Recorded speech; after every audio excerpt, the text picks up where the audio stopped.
ضمن خیر مقدم خدمت شما و همکاراتون که اداره کل و هیئت فوتبال استان در بازی داماش حضور داشتی که همراه با یک برد پرگل نماینده فوتبال رشت در برابر سردار بورکان همراه شد. در رختکن این تیم حضور پیدا کردید و قول پاداش دادید به این تیم. یه توضیح در مورد حالا بازی و اینکه حضورتون در بازی داماش.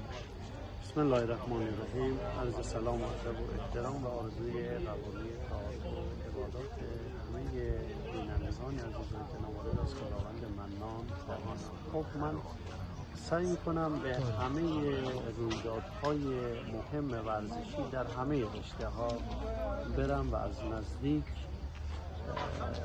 مشاهده بکنم، ببینم شرایط باشگاه، به خصوص باشگاه‌های ما. و امشب هم توفیق اینو داشتیم که در خدمت عزیزان باشگاه داماش گیلانیان در داماش گیلانیان استان باشم و از بازی بسیار خوب بازیکنان این تیم لذت بردم و خوشحالم که هواداران این باشگاه بزرگ و پرهوادار امشب با خوشحالی از ورزشگاه رفتن و به همین خاطر هم بنده هم به هر باشگاهی که میرم معمولاً پاداش‌های بردی رو برای این باشگاه‌ها و این عزیزان لحاظ بکنم که امشب بالاخره وظیفه ما بود بابت این بازی بسیار خوب و این نتیجه بسیار خوب و درخشان این پاداش رو برای این عزیزان لحاظ بکنم.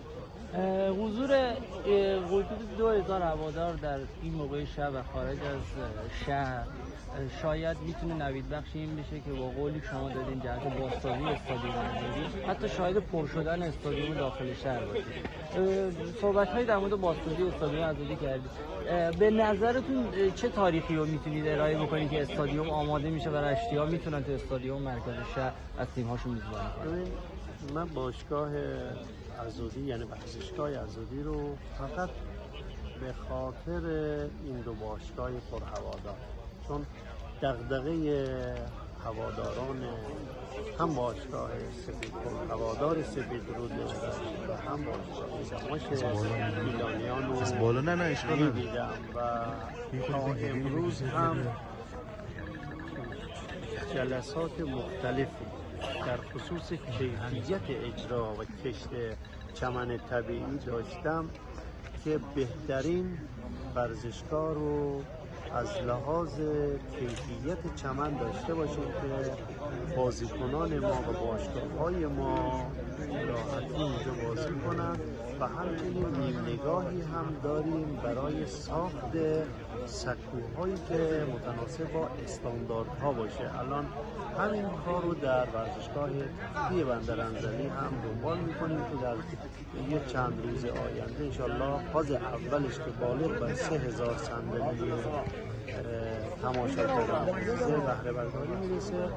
همه اماکن ورزشی برامون مهمند و اوایلی که شما خودتون مستحضرید شاید نور محوطه سردار جنگل هم زیاد ایدال نبود که الحمدلله نور ورزشگاه محوطه سردار جنگل رو به اون استاندارد لازم رسوندیم و بنا داریم انشالله خود نور چمن به اون استانداردهای لازم برسونیم. ما وظیفه داریم برای باشگاه‌هامون اون زیرساخت‌های لازم رو فراهم بکنیم که بدون دغدغه باشیم. آقای آرمان تاریخ به ما نگید، یه تاریخ حدودی هم بگید قبوله. من در یه مصاحبه قبلی عرض کرده بودم آذر ماه و هنوزم دارم میگم توکل به خدا بنا داریم که چمن ورزشگاه آزادی رو در آذر ماه ان شاءالله به بهره برداری برسونیم. پس چمن اضافه بشه، بس بازسازی استادیوم در فاز بعدی انجام میشه، بازسازی سکوها و هر تیم ها میتونن با همون شرایط در آزادی بس میزبانی کنن. الان